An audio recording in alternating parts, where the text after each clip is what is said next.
Stock మార్కెట్లో అపార అనుభవం ఉన్న ఏంజల్ బ్రోకింగ్ సంస్థలో డీమ్యాట్ అకౌంట్ ఓపెన్ చేసుకోండి. కేవలం 5 నిమిషాల్లో మీకు డీమ్యాట్ అకౌంట్ ఓపెన్ అయిపోతుంది.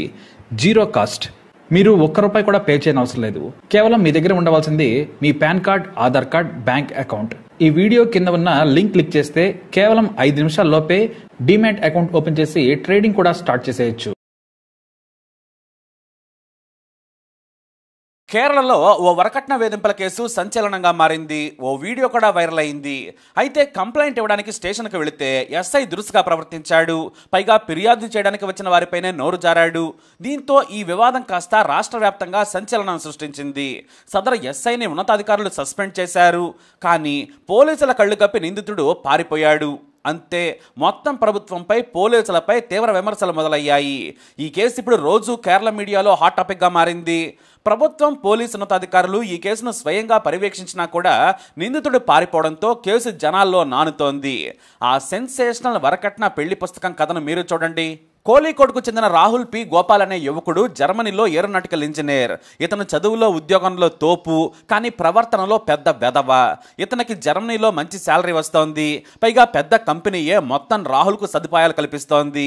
ఇతను పెళ్లి చేసుకోవడానికి ఇండియా వచ్చాడు. ఎర్నాకుళంకు చెందిన నేహ అనే 20 ఏళ్ల యువతితో పెళ్లి కుదిరింది. ఈమె కూడా పెద్ద కంపెనీలో ఉద్యోగం చేస్తోంది.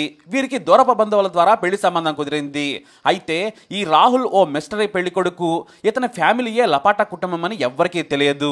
అయినా కూడా పాపం తెలియక 20 తులాల బంగారంతో పాటు 25 లక్షల కట్నం ఇచ్చి గ్రాండ్ గా మే 5న ఎర్నాకుళంలోని ఓ ఫంక్షన్ హాల్లో పెళ్లి చేశారు.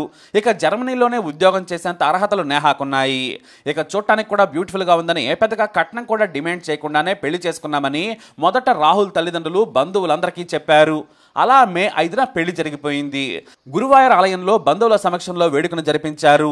ఆ తర్వాత మే 6న పలు ఆలయాలు తిరిగి వేడుకను ముగించారు. ఇక మే 7వ తేదీన శోభనం కూడా ఫిక్స్ చేశారు.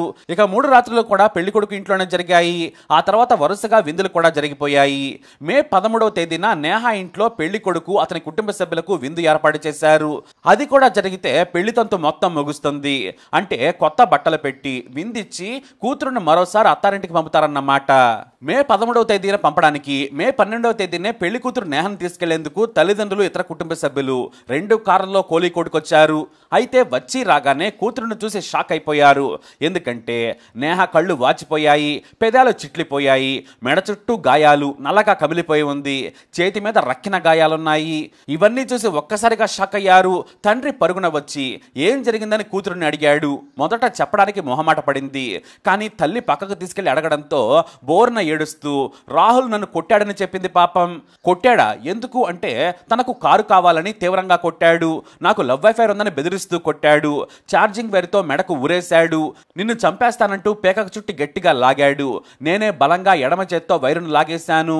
ఆ తర్వాత అతని తల్లిదండ్రులు రాహుల్ను లాక్కెళ్లారని బోర్న విలపిస్తూ చెప్పింది నేహ. పెళ్ళై వారం కూడా కాలేదు, అప్పుడే ఇలా కొడతారా?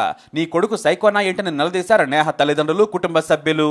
పక్కింట్లో ఉండేవారిని కూడా పిలిచి వీళ్ళంత నీచులో చూడండి, పెళ్ళై వారం కూడా కాలేదు, అప్పుడే కొట్టారని పెదవి, కనిపై ఉన్న గాయాలను చూపించి నానా రచ్చా చేశాడు తండ్రి. దానికి రాహుల్, నేను కొట్టిన మాట వాస్తవమే, కానీ కారు కోసం కాదు, అదనపు కట్నం కోసం కాదు, ఏదో కోపంలో కొట్టానని ఒప్పుకున్నాడు రాహుల్. మరోసారి ఇలా జరగదని చెప్పి గదిలోకి వెళ్లి గడియ పెట్టేసుకున్నాడు. చుట్టుపక్కల వారు కూడా రావడంతో మా వాడి తరపున సారీ చెబుతున్నామని నేహ అత్త బొకాయించింది. కానీ తండ్రి మాత్రం తన కూతురు గాయాలను ఈలోపే వీడియో తీసేశాడు. పోలీసులకు కూడా పంపించేశాడు. తన బంధువులకే కాదు, పెళ్లి కుదిర్చిన వారికి కూడా పంపించి రాహుల్ ఎంత వెదవో చూడమని కాల్స్ చేసి మరీ అందరికీ చెప్పేశాడు. అది కాస్త సోషల్ మీడియాలోకి రావడంతో వైరల్గా మారింది. కేరళలో అక్షరాస్యత ఎక్కువ ఉన్నా కూడా వరకట్నపు హత్యలు, వేధింపులు మాత్రం పీక్స్ లో ఉంటాయి. ప్రతి నెలకో కేసు వైరల్గా మారుతూ ఉంటుంది. ఇప్పుడు నేహా వీడియో వైరల్గా మారిపోయింది. ఇంత జరిగాక కూడా నేహను నేను బాగా చూసుకుంటామని ఆమె అత్త అందరినీ బ్రతిమలాడింది. కానీ పెళ్ళైన వారానికే చంపేస్తానని మెడకు వైరు చుట్టేశాడు, పెదాల మీద రక్కాడు, కన్ను మీద గుద్దాడు. అతడు సంసారం చెయ్యడు, సైకోలా ఉన్నాడని స్థానిక పోలీస్ స్టేషన్లో ఫిర్యాదు చేశారు నేహ తల్లిదండ్రులు. అయితే ఈ స్థానిక పోలీసులు రాహుల్ పక్షాన నిలబడ్డారు. పెళ్ళై వారం కాలేదు, అప్పుడే కేసు పెడతారా? అసలు మీరేం తల్లిదండ్రులు అంటూ ఎస్ఐ నోరు పారేసుకున్నాడు.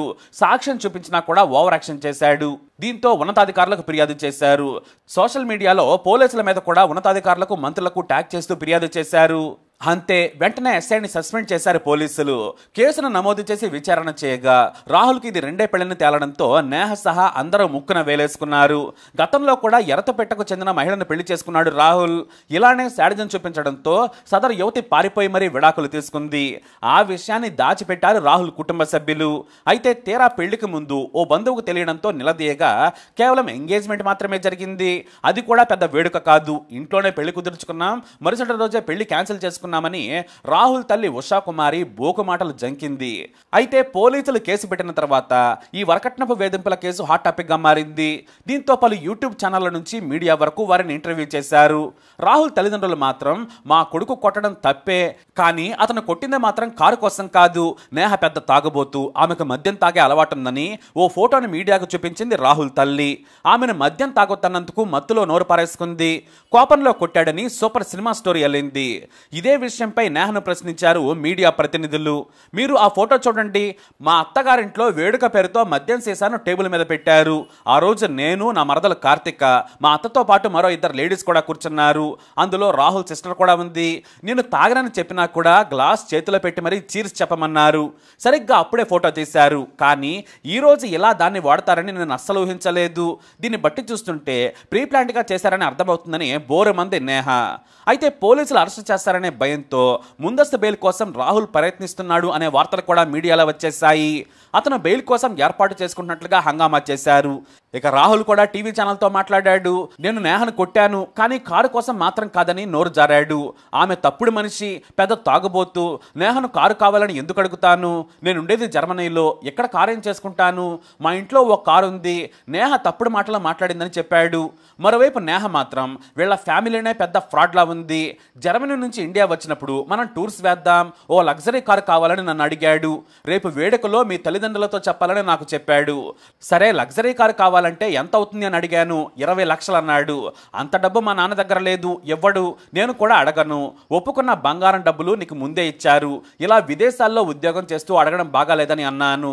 నాకే ఎదురు సమాధానం చెబుతావా అని విపరీతంగా కొట్టాడు. మెడకు ఊరేస్తే నేను బలవంతంగా లాగేశాను. బాగా కొట్టిన తర్వాత మా అత్తామామ వచ్చి విడదీశారు. ఆ మరునాడు ఆ కొట్టిన విషయం చెప్పొద్దని నన్ను బెదిరించాడు రాహుల్. మరోసారి ఇక కొట్టనని బొకాయించాడు. నాకు అదే రోజు భయం వేసింది.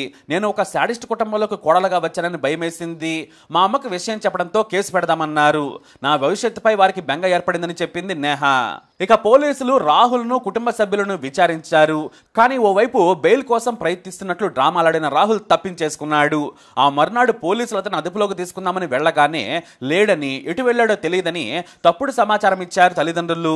దీంతో పోలీసులు ఎయిర్పోర్ట్లను అలర్ట్ చేయగా బెంగళూరు నుంచి వారికి సమాధానం వచ్చింది. రాహుల్ పి గోపాల్ అనే వ్యక్తి సింగపూర్ ఫ్లైట్ ఎక్కాడని తేలింది. కేంద్ర విదేశాంగ శాఖ సాయంతో విచారణ చేయగా సింగపూర్ నుంచి జపాన్ పారిపోయాడని తెలుసుకున్నారు పోలీసులు. ఈ వార్త మీడియాకు లీక్ అవడంతో పోలీసుల మీద తీవ్ర విమర్శలు వచ్చాయి.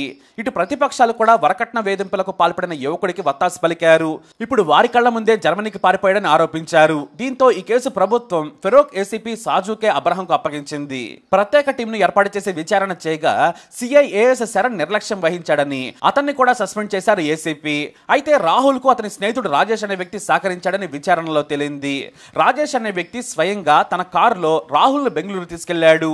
అక్కడ అతని క్రెడిట్ కార్డు నుంచే సింగపూర్ కు, అక్కడి నుంచి జర్మనీకి ఫ్లైట్ టికెట్లు కొన్నాడని పోలీసులు తెలిపారు. ఆ మర్నాడు రాజేష్ ను అరెస్ట్ చేసి జైలుకు పంపారు పోలీసులు. అయితే రాహుల్ జర్మనీకి పారిపోవడంపై నేహ కుటుంబ సభ్యులు ఆగ్రహం వ్యక్తం చేశారు. పంతిరనకు పోలీసులు మొదటి నుంచి నిర్లక్ష్యంగానే ఉన్నారు, మేము సోషల్ మీడియాలో పెట్టిన తర్వాతే చురుకుగా వ్యవహరించారని ఆరోపించారు. మరోవైపు నేహను ఆసుపత్రిలో చూపించారు పోలీసులు. కన్ను, మెడ, పెదవి, చెవిపై గాయాలయ్యాయని గుర్తించారు. జస్ట్ చంపలేదంతే. అయితే చెవి మీద బలంగా కొట్టాడని, దాదాపు 10 నిమిషాలు స్పృహ కోల్పోయిందట నేహ. ఆ తర్వాత ఆమె మొహం మీద నీళ్లు చల్లి లేపారు.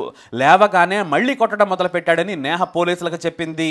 అయితే పోలీసులు విచారణ చేసి ఇది ప్రీ ప్లాన్డ్ గా రాహుల్ కుటుంబం చేసింది, కావాలనే నేహ మద్యం తాగుతున్నట్లు ఫోటో తీశారు. అందరూ నవ్వుతూనే ఉన్నారు. పైగా రాహుల్ చెల్లెలు వయసులో చిన్న అయినా కూడా ఆమె కూడా మద్యం తాగుతున్నట్లు కనిపిస్తోంది. ఆమె తాగితే తప్పులేదు, కానీ నేహ మాత్రమే తాగుబోతులా చిత్రీకరించారు. కారు కొనిపెట్టకపోతే వదిలేయాలని ప్లాన్ చేసినట్లుగా అనుమానిస్తున్నాం. నేహకు చెందిన 29 తులాల బంగారంతో పాటు ఆధార్ కార్డు, ఇతర విలువైన వస్తువులు రాహుల్ తల్లి దగ్గర ఉన్నాయి. వాటిని కూడా మేము తీసుకుని కోర్టుకు అప్పగిస్తాము. 25 లక్షలకు పైగా విలువైన భూమి డాక్యుమెంట్స్ కూడా వారి దగ్గరే ఉన్నాయి. కానీ అవి మా దగ్గర లేవని చెబుతోంది రాహుల్ తల్లి అని పోలీసులు మీడియాకు చెప్పారు. అయితే నేహను పెళ్లి చేసుకుని శోభనం చేశాడు రాహుల్. ఆ తర్వాత బంగారం, డబ్బు తీసుకుని వదిలేయాలని ప్లాన్ చేశాడు. పోలీసులకు ఫిర్యాదు చేయడంతో పారిపోయాడు. దీంతో కేరళ పోలీసులు కేంద్ర ఇంటెలిజెన్స్ సంస్థల సాయంతో బ్లూ కార్నర్ నోటీసును రాహుల్ పై జారీ చేశారు.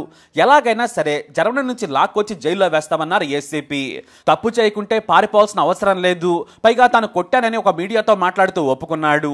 వాటిని కూడా సాక్ష్యాలుగా కోర్టులో ప్రవేశపెడతామన్నారు. మరి జర్మనీ నుంచి అసలు రాహుల్ వస్తాడా? ఖచ్చితంగా ఇటుకొస్తారు పోలీసులు. ఎందుకంటే ఇక్కడ నేహ కుటుంబాన్ని మొత్తం అరెస్ట్ చేశారు, అతని చెల్లితో సహా. అలాగే ఇండియా బ్యాంక్ అకౌంట్స్ కూడా సీజ్ చేసేశారు. ఇప్పుడు జర్మనీ బ్యాంక్ అకౌంట్స్ సీజ్ చేసే పనిలో పడ్డారు పోలీసులు. ఎలాగైనా సరే కలుగులో ఉన్న ఎలుకను లాక్కొచ్చి కోర్టులో నిలబడతారు. కానీ అప్పటి వరకు వేచి చూడాల్సిందే. మరి పోలీసుల నిర్లక్ష్యంపై మీరేమంటారు? మీ అభిప్రాయాన్ని కమెంట్ ద్వారా తెలియజేయండి. ఈ వీడియో అప్డేట్స్ కోసం మై ఛానల్ ఫాలో అవ్వండి. అలాగే తప్పకుండా సబ్స్క్రైబ్ చేసుకోండి.